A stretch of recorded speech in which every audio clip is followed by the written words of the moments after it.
let's talk about alternative destinations. That's been a common term that you've been hearing in the field of EMS lately.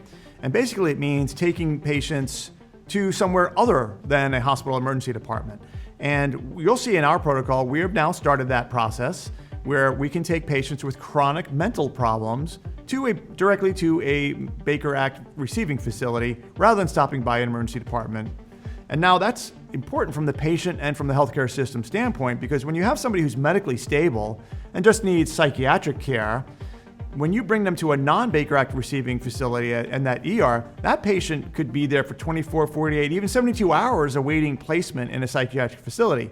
Not good for the ER, not good for the hospital, not good for us because it blocks bed for patients that need acute medical care. For patients that appropriately need just psychiatric care and are otherwise medically stable, it is reasonable to actually transport those patients directly to the Baker Act receiving facility. So how do you determine which patients are useful for that and avoid some of the pitfalls of taking some of these medical conditions that masquerade as psychiatric conditions? Well, step number one is, has the patient had this before? We are only going to take patients who have known diagnosed psychiatric conditions such as depression, prior suicidal ideation, prior schizophrenia, well-diagnosed, well-worked up conditions. That way we avoid patients that may appear to have those things, but in fact have encephalopathy, meningitis, some sort of toxin that actually can look like psychiatric, but it's actually a medical emergency. So make sure, number one, the patient has a true history of chronic psychiatric condition.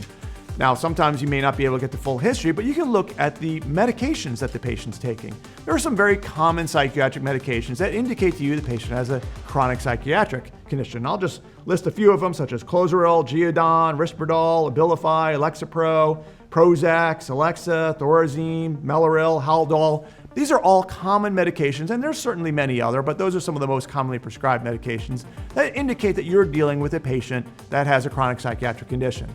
And then, of course, you will see in the protocol, we have a number of physiological parameters the patient has to be within. If they're outside of them, then certainly you would go ahead and take them to the emergency department. And then do a thorough physical exam, make sure you don't see any trauma, you don't suspect any overdose, anything else that suggests that you actually need an emergency department. But by and large, stable chronic psychiatric cases actually would do better. The patient does better, the healthcare system does better when they're taken appropriately to the correct facility the first time. So take a look at that protocol and you'll see it gives you some extra tools, some extra options to take these patients where they will get the best service for their needs.